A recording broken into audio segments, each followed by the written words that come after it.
ओम शांति। 31/1/2022 की मुरली का सार है। मीठे बच्चे, अब सच की वार्तालाप करनी है। तुम जज कर सकते हो कि राइट क्या है और रॉन्ग क्या है। प्रश्न है, अंतर्यामी बाप दुनिया के सभी बच्चों के अंदर की कौन सी बात जानते हैं? उत्तर है, बाप जानते हैं कि इस समय सभी में 5 भूत प्रवेश है। रावण सर्वव्यापी है। तुम बच्चों ने तो 5 भूतों का दान दिया है, लेकिन कभी कोई वापिस ले लेते हैं। माया की बहुत कड़ी बॉक्सिंग है। बार बार हारने से कमज़ोर हो जाते हैं। इसीलिए बाबा कहते हैं, बच्चे दान देकर फिर वापिस नहीं लेना है। माया से हारना नहीं है। अमृत वेले उठ बाप को याद करना तो भूत भाग जाएंगे। गीत है, निर्बल से लड़ाई बलवान की। ओम शांति।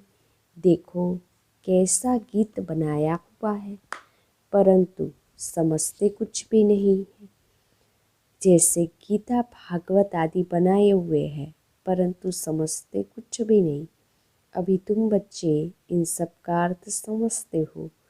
तूफान और देवे की कहानी कैसे बनाई है। मनुष्य तो ऐसे ही सुन लेते हैं। तुम पूरे अर्थ को जानते हो। बात यहाँ की है, छोटा दीवा तो क्या, माया का तूफान ऐसा है जो बड़े बड़े दिवे को बुझा देता है। कभी मुरझा जाते हैं, योग कम हो जाता है। योग को ध्रुत कहेंगे। जितना योग लगाए उतनी ज्योति जगी रहे। तो यह बात अभी की है। आत्माओं की ज्योति जगाने के लिए समा को आना पड़ता है, जिसको ही परमात्मा कहा जाता है। परवाने भी मनुष्य के लिए कहेंगे। तुम कहेंगे परमपिता परमात्मा हमारे सामने हाजिर है, हम आँखों से देखते हैं। उनका शारीरिक नाम नहीं है। शिव तो निराकार है और नॉलेजफुल है, नॉलेज दे रहा है। इसीलिए तुम कहेंगे हम हाजिर देखते हैं, क्योंकि उनसे हम नॉलेज लेते हैं। सुनाने वाला शिव बाबा है। मनुष्य कहते हैं परमात्मा हाजिरा हाजुर है, परंतु पूछो कहाँ है, तो कहेंगे सर्वव्यापी है। यह तो बात ही नहीं ठहरती। वहाँ आकर राजयोग सिखलाते हैं। तुम जानते हो शिव बाबा हमको पढ़ा रहे हैं। जरूर आँखों से देखेंगे ना, आत्मा भी है ना। तुम कहते हो हम आत्मा है, जरूर स्टार मिसल है, देखने में भी आती है। खुद आत्मा कहती है मैं स्टार हूँ, बहुत महीन हूँ। आत्मा भ्रुकुटी के बीच में रहती है, यह भी जानते हैं। कोई कहते हैं हम कैसे माने। अच्छा, भ्रुकुटी में नहीं समझो, आँखों में है। कहाँ ना कहाँ तो है, सही ना। आत्मा ही कहती यह मेरा शरीर है। भ्रुकुटी शुद्ध स्थान है, इसीलिए आत्मा का निवास स्थान यहाँ दिखाते हैं। टीका की निशानी भी यहाँ दी जाती है। आत्मा कहती है मैं एक शरीर छोड़ दूसरा लेती हूँ, इसमें संशय की तो बात ही नहीं है। आत्मा याद करती है परमात्मा को। अब बाप ने याद दिलाई है, तुम्हारा पार्ट पूरा हुआ। तुम पतित बन गए हो, तुमसे सारी नॉलेज निकल गई है। यह भी पार्ट है, किसको दोष नहीं दे सकते। आत्मा कहती है हमारे में 84 जन्मों का पार्ट है। आत्मा कहती है हमारे में 84 जन्मों का पार्ट है। ड्रामा अनुसार 84 जन्म भोगने ही पड़ते हैं, पतित होना ही पड़े। यह अभी तुम जानते हो, जब समझाया जाता है। तुम कहते हो बाबा बरोबर ड्रामा में तो पार्ट ही मेरा है। आपने समझाया है यह अनादि ड्रामा है। हम ड्रामा के परवश है। अभी तुम ईश्वर के वश हो तो ड्रामा को जानते हो, फिर तुम रावण के वश होने से बेताले बन जाते हो। बाबा कहते हैं मैं तुमको कितनी नॉलेज देता हूँ। सब कहते हैं यह तो बिल्कुल नई नॉलेज है। सच तो सच और झूठ सिद्ध कर बताया जाता है। भारत ही सचखंड और झूठखंड बनता है। सचखंड में सच्ची होगा, झूठखंड में झूठ का ही वार्तालाप है। अब जब तक तुमको सच की वार्तालाप न मिले तो तुम जज कैसे करो? बाबा कहते हैं, अब तुम जज करो कि मैं तुमको राइट समझाता हूँ या वह राइट समझाते हैं। तुम कहते हो मैं आत्मा हूँ, मेरी आत्मा को क्यों तंग करते हो? आत्मा ही तंग होती है। आत्मा अलग हो जाती है तो कोई तकलीफ नहीं होती। शरीर के साथ ही आत्मा दुख सुख भोगती है। फिर निर्लेप क्यों कहते हो? परमात्मा के लिए भी कहते वह नाम रूप से न्यारा है, लेकिन जब परमात्मा कहते हो तो यह भी तो नाम हुआ ना। कोई बुद्ध बुद्धा कहते हैं, कोई ज्योति स्वरूप कहते हैं, जानते कुछ नहीं है। यह एक ही ड्रामा है जो रिपीट होता रहता है। हर एक एक्टर को अपना पार्ट बजाना है। एक ड्रामा है, एक रचयिता है। इन बातों को कोई नहीं जानता। वह तो समझते आकाश में भी यह जो स्टार है उसमें भी दुनिया है, वहाँ भी जाकर हम लैंड करेंगे, प्लॉट खरीद करेंगे। अब वह सत्य है या जो बाबा समझाते हैं वो सत्य है? यह वह बाप ही नॉलेजफुल मनुष्य सृष्टि का बीज रूप है। कोई तो बीज होगा ना इस कल्प वृक्ष का। बाबा समझाते हैं वृक्ष भी एक ही है। वह वृक्ष अभी जड़ जड़ीभूत अवस्था को पाया हुआ है। अब पुराना झाड़ हो गया है, फिर नया कलम लगता है सतयुग का। क्योंकि जो मनुष्य देवी देवता धर्म के है, जो मुख्य देवी देवता धर्म है, वह प्रालोप हो गया है। विस्तार तो सारा एक बीज का है ना। तो बाप कितनी अच्छी रीति बैठ समझाते हैं। फिर यह माया बिल्ली ज्योति बुझा देती है। तूफान लगने से कितने बड़े बड़े झाड़ गिर जाते हैं। लिखते हैं बाबा, माया के तूफान बहुत आते हैं, इसको विघन भी कहा जाता है। बाबा कहते हैं बरोबर रावण की आसुरी संप्रदाय विघन डालती है। फिर पुकारते हैं, पुकारते पुकारते फिर माया के तूफान विकार में गिरा देते हैं। पुराने पुराने भी गिर पड़ते हैं। बाबा कहते हैं माया के तूफान तो आएंगे, परंतु तुम स्थिर रहना, कभी किसी को गुस्सा नहीं करना। कहते हैं पापा, हमको क्रोध भूत ने जीत लिया। बाबा कहते हैं यह बॉक्सिंग है, घड़ी घड़ी गिरते रहेंगे तो कमज़ोर बन जाएंगे। तुमने तुमने तो विकारों का दान दिया है ना।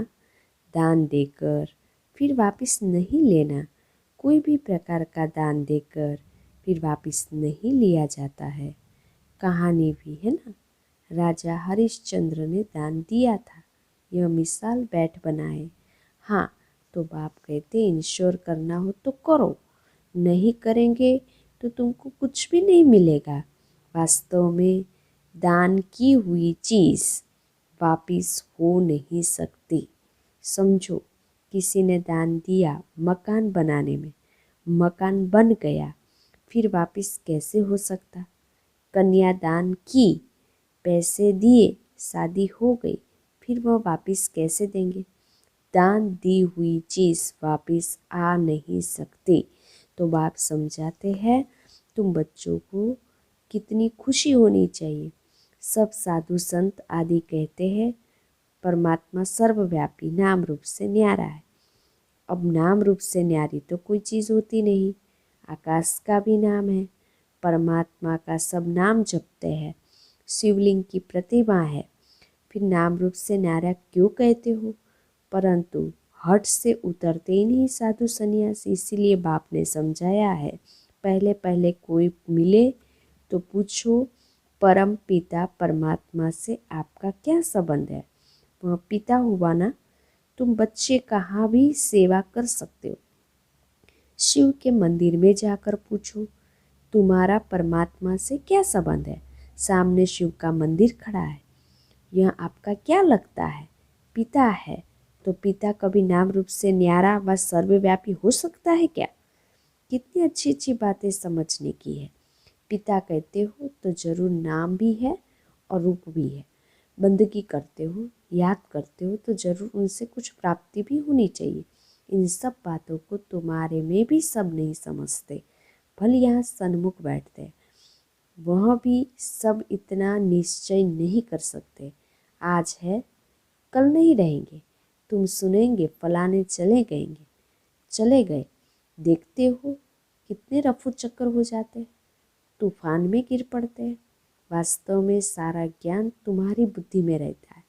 जैसे बाबा बीज है, उनकी बुद्धि में सारा ज्ञान, ड्रामा का ज्ञान है। जो सिखाया है वह तुम्हारे पास भी है, जो तुम कोई को भी समझा सको। नंबरवार तो है। कोई की बुद्धि सतो होती है, कोई की रजो होती है, कोई की तमो। बाबा से कोई पूछे तो बाबा बता सकते हैं। यह ब्रह्मा भी कहते हैं, हम बता सकते हैं कि तुम्हारी बुद्धि सतो प्रधान है, व रजो है, व तमो है। सारा सेवा के ऊपर मदार है। कोई को ज्ञान की अच्छी धारणा होती है तो कहेंगे सतो प्रधान बुद्धि है। हर एक खुद भी समझ सकते हैं मैं क्या करता हूँ। पूछते हैं बाबा हमारी कोई भूल है? बाबा कहेंगे नंबर 1 भूल तो यह है जो तुम सेवा नहीं करते हो, जिस कारण पद भ्रष्ट हो जाएगा। सेवा तो देखने में आती है ना, कितना समझाया जाता है कि मंदिरों आदि में जाकर समझाओ। भल कपोड़ा मारते हैं, हम सेवा बहुत कर सकते हैं, परंतु बाबा जानते हैं ये सेवा नहीं करते हैं। है बहुत सहज। झाड़ ड्रामा का ज्ञान बहुत सहज है। सिर्फ पूछा जाता है परमात्मा से आपका क्या संबंध है। बाप है तो वर्षा जरूर मिलना चाहिए। जरूर उनके तुम बच्चे हो, उनसे वर्षा मिला होगा जो अब गवाया है। हमने भी गवाया हुआ है, वर्षा फिर से पाया है। निश्चय होने से झट वर्षा पाने लग पड़ेंगे, परंतु किसकी तकदीर में नहीं है तो मानेंगे भी नहीं, तदबीर कर नहीं सकते। यह भी जानते हैं वह बाबा है अंतर्यामी, मैं हूँ बाहरयामी। ऐसे नहीं सारी दुनिया के अंदर क्या है वह बैठ कर बताएंगे। हाँ, यह जानते हैं कि सबके अंदर 5 भूत प्रवेश है, इसीलिए कहते हैं रावण सर्वव्यापी है। परंतु अभी भूतों का दान दिया ही नहीं। पुरानी दुनिया के देह सहित सब संबंध से बुद्धियोग निकाल। एक बाप को याद करने में बड़ी मेहनत है। यह मेहनत रात को अच्छी रीति हो सकती है। अभी से प्रैक्टिस करेंगे तब याद कर सकेंगे तो अमृत वेले का असर अच्छा चलेगा। सवेरे जागना पड़े, सवेरे सवेरे उठकर भक्ति मार्ग में माला फेरते हैं। कोई राम राम जपते, कोई क्या जपते हैं। अनेक मंत्र है। काशी का पंडित होगा तो कहेंगे शिव शिव कहो। सन्यासी आदि सब लोग भगत है, साधु साधना करते हैं, घर बार छोड़ जंगल में जाते हैं, यह भी साधना है ना। हठयोग मार्ग भी ड्रामा में है। यह तो जानना चाहिए कि स्वर्ग का आदि सनातन देवी देवता धर्म कहाँ चला गया। देवताओं की पूजा करते परंतु ये नहीं जानते यह किस धर्म के हैं। हम भी पूजा लक्ष्मी नारायण की करते हैं, धर्म फिर हिंदू कह देते थे। अभी तो हम लिखते हैं हमारा ब्राह्मण देवी देवता धर्म है।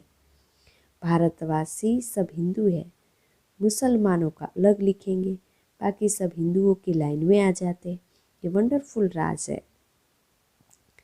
अब तुम्हारी बुद्धि में बेहद की नॉलेज है। इस सृष्टि चक्र को ड्रामा ही कहेंगे। ड्रामा रिपीट होता है, नाटक नहीं।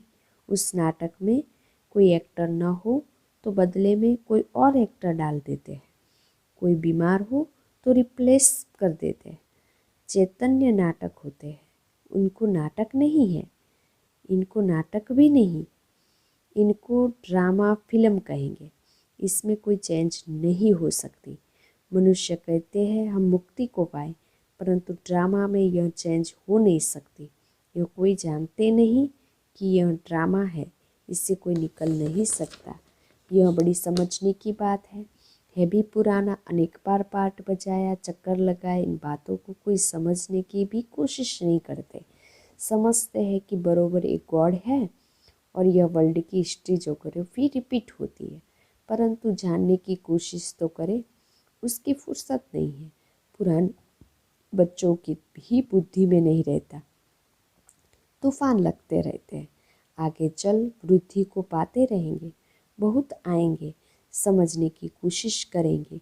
मौत जब नज़दीक आएगा तब जल्दी समझेंगे। तुम तो कहते हो विनाश आया कि आया, इनसे पहले वर्षा लेना है। फिर तुम कहेंगे कितना देरी से आए हो, अभी तो रात दिन योग में रहो तब विकर्म विनाश हो। विकर्म बहुत है, टाइम लगता है, इनको भी कितना समय लगा है, अब तक पॉइंट्स रही हुई है। हम तो ढिंढोरा पिटाते आए हैं, मौत आया कि आया। जैसे शेर की कहानी है ना, वह समझते यह कपोड़ा मारते, एक दिन विनाश तो आ ही जाएगा, फिर भागेंगे, परंतु टू लेट है। यह बेहद की बात है। फिर इनसे यह वह कहानियाँ बना दी। विकर्म विनाश के लिए योग अग्नि बहुत चाहिए। हाँ, नए नए बहुत ऐसे भी निकलेंगे जो पुरानों से भी तीखे जाएंगे। मार्जिन है। बाबा कहते हैं भल घर में रहते हुए रात को जागो, जितना हो दौड़े, जितना जो दौड़े, फल रात को नींद भी नहीं करो, बहुत तीखे जाएंगे। ये कितनी तरावट की नॉलेज है। बेड़ा बेड़ा ही पार हो जाता है, सब मनोकामनाएं सिद्ध हो जाती है। अच्छा, मीठे मीठे सिकी लदे बच्चों प्रति माता पिता बाप दादा का याद प्यार और गुड मॉर्निंग।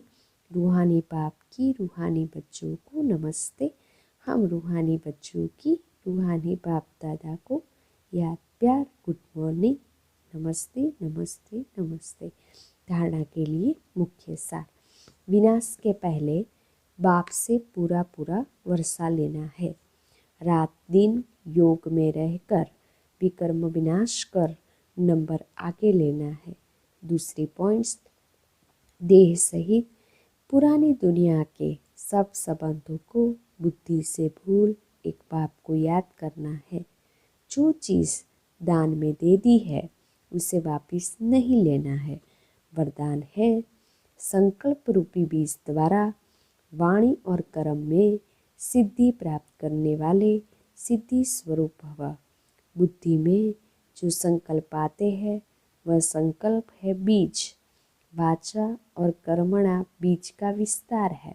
अगर संकल्प अर्थात बीज को त्रिकालदर्शी स्थिति में स्थित होकर चेक करो, शक्तिशाली बनाओ, तो वाणी और कर्म में स्वतः ही सहज सफलता है ही।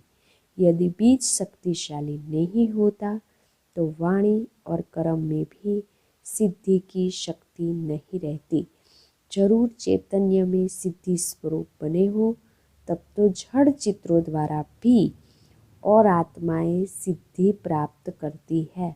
स्लोगन, योग अग्नि से व्यर्थ के कीचड़े को जला दो तो बुद्धि स्वच्छ बन जाएगी। जनवरी मास के लास्ट डेट की लवलीन स्थिति का अनुभव करो। पॉइंट्स है। समय प्रमाण, लव और लो दोनों का बैलेंस चाहिए। लो में भी लव महसूस हो, इसके लिए आत्मिक प्यार की मूर्ति बनो, तब हर समस्या को हल करने में सहयोगी बन सकेंगे। शिक्षा के साथ सहयोग देना ही आत्मिक प्यार की मूर्ति बनना है। अच्छा, ओम शांति।